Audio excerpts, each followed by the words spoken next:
Welcome to Astounding Stories of Space and Time. I'm Mardell, and this week's story is Moonlight and Robots by Jerry Dunham. Thad Morgan looked around his little room.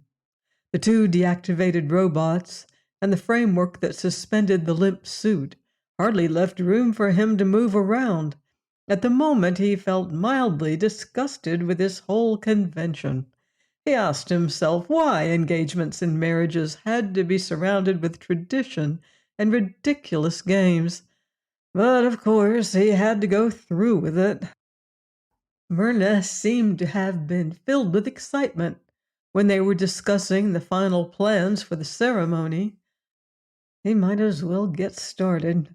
He glanced at the clock. It was almost 8. He picked up the book of rules and looked at it again. He reread the instructions for operating the mechanism. First, it said, inspect the facsimile and see that it is well groomed and entirely in order. He looked at the two lifeless twins of himself. Yes, they looked all right. He decided which one he would use tonight. Then he read, he was to get into the suit, the book called it a harness, activate the selected facsimile, and set the controls. It went on to say that every movement he made would be duplicated by the robot. Everything the facsimile experienced would be transmitted to the harness, becoming his experiences. Well, he'd practiced all that since renting the thing 3 days ago. He turned towards the marriage game rules. The rules dictated 7 situations. That would mean, in his case, 7 evenings for Myrna and him to decide whether they were meeting each other's robots or their real selves. The book pointed out that the primary or real body had to be used at least once in the first 5 situations. The first contestant to correctly identify the other's real body won the game and the contest was over. The winner received commendation and was supposed to be the dominant spouse. Of course, the last was mere convention. However, the most important, the most rigid, and to Thad, the most fantastic rule in the whole contest was that if the girl won, the couple was required to wait a year before completing the marriage ceremony. That seemed a weightier matter to Morgan. He read on, the first contestant who correctly identified the other as a facsimile won a point. If he failed, the other contestant had the opportunity to make an identification. The situation ended when one contestant made a correct identification, or when both failed. Laying the book down, he decided he'd better get started because it was getting late. He climbed into the harness and hung in mid-air, suspended by his belt. He activated one of his facsimiles and turned his head so he could see himself through the robot's eyes. Thumbing his nose, he watched the creature hanging in the harness do likewise. It gave him an eerie feeling.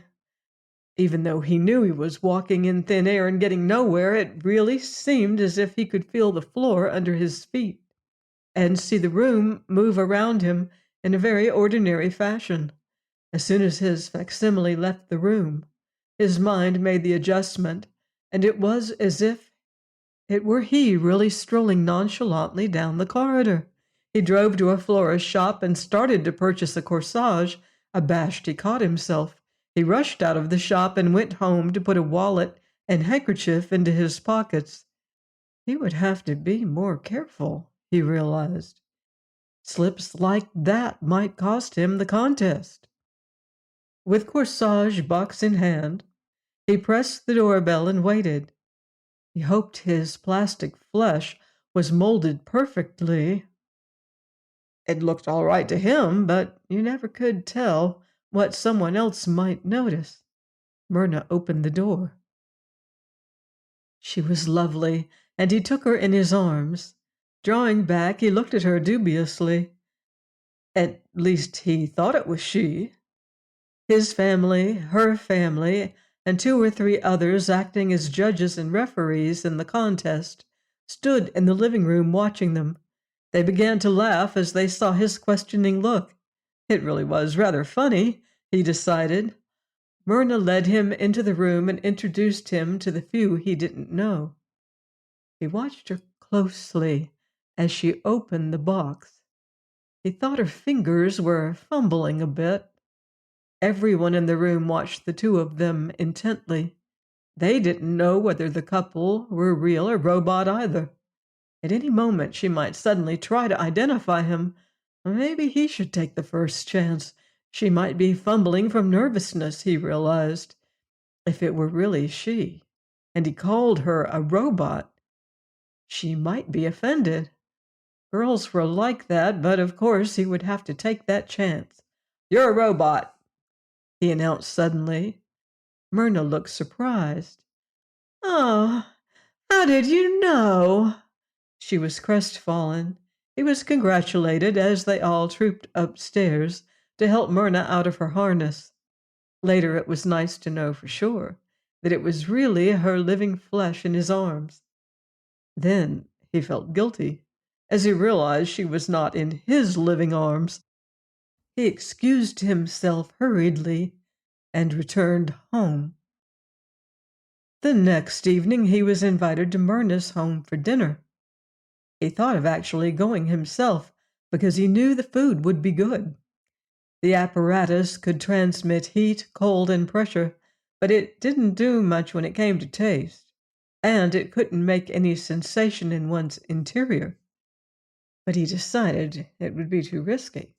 If she identified his facsimile, she would win a point, to be sure, but if she identified his real self, well, that would end the contest, and he would have to wait a year to get married. He would have to be careful of the food, though. She might try to trick him with something that looked good but tasted terrible, and his facsimile would eat it just the same. The night before, sending his proxy to Myrna's dinner party, he had his facsimile stick himself with a pin. The sharp pain made him wince. He wondered about the mechanics of the machine. He supposed that his pain was caused by a tiny electrical shock that stimulated a pain nerve. He realized that the more he could find out about his equipment, the better his chances were of winning. That evening Myrna was very watchful and very cool. He wondered if she suspected that she had been loved by a robot the evening before. He had hardly seated himself at the table when she called him a robot. The family seemed uproariously amused. He wondered how she had known. He congratulated her politely, and she was allowed to go unidentified since it was her round. When his facsimile was brought back to the room, Thad climbed wearily out of his harness and made himself a cold, uninteresting supper. He felt lonely. Was Myrna really sore at him? Damn this whole business. He wished he didn't have to go through all of this. The next evening he had a plan worked out. He went himself and greeted her at the door, slammed it shut, and bent towards her to listen. It would take a moment for the reverberation to reach her room. If she were a robot, the sound would come through the primary microphone in the sender, and he might be able to hear the faint echo from her lips. He did, and he immediately announced her as a facsimile. Her congratulations were hardly more than civil. He left with no great feeling of triumph. The next 3 evenings she was very distant. He understood why she didn't meet him at the door anymore, but he couldn't tell why the rest of her behavior was so cold. She was very lucky, too. She identified him correctly as a robot each time before he even had time to greet the rest of the family. The day went very slowly. Thad left the office early in his uneasiness. Tonight was the 7th and last situation. He hoped it also wouldn't be their last evening together. At this point, he hardly knew what to do. If she won the contest, it would be a whole long year before they could marry. He knew that quite often that spelled the finish to a romance. On the other hand, if he won, it might estrange them immediately. She had such pride. What to do? He decided to forget the robots and go as his real self again. Points were in her favor anyway. He realized that if she were present by facsimile, he couldn't possibly win. He might as well be the first one to guess and be done with it. It wasn't the contest that mattered anyhow. It was Myrna and what she was feeling. When he rang the doorbell that evening, the corsage box under his arm contained orchids. Unexpectedly, it was Myrna that opened the door. "Hello, real Myrna." She hesitated for a moment. "Good evening, Thad. Please come in." He followed her in and greeted the family. She opened the box, and for a moment she seemed impressed. Then she regained her composure. He accepted her formal thanks as the families milled around, admiring the gift. Everyone seemed slightly restrained. Thad finally phrased the question that they were all thinking. "Are you real?" "Perhaps you could tell if you kissed me," she said with mocking sweetness. "Myrna, I'm sorry about that first evening, but I forgot that I wasn't really there." He wished the family wasn't there so close. All of them watching and listening made him feel an even greater uneasiness. He thought the hell with this contest. "Myrna, honey, look, I don't care if it's really you or not. Well, that is, I mean—" His voice faded out. He realized he was getting more confused. Someone snickered. Myrna was watching him with a contemptuous smile curving her lips. The whole thing suddenly made him mad.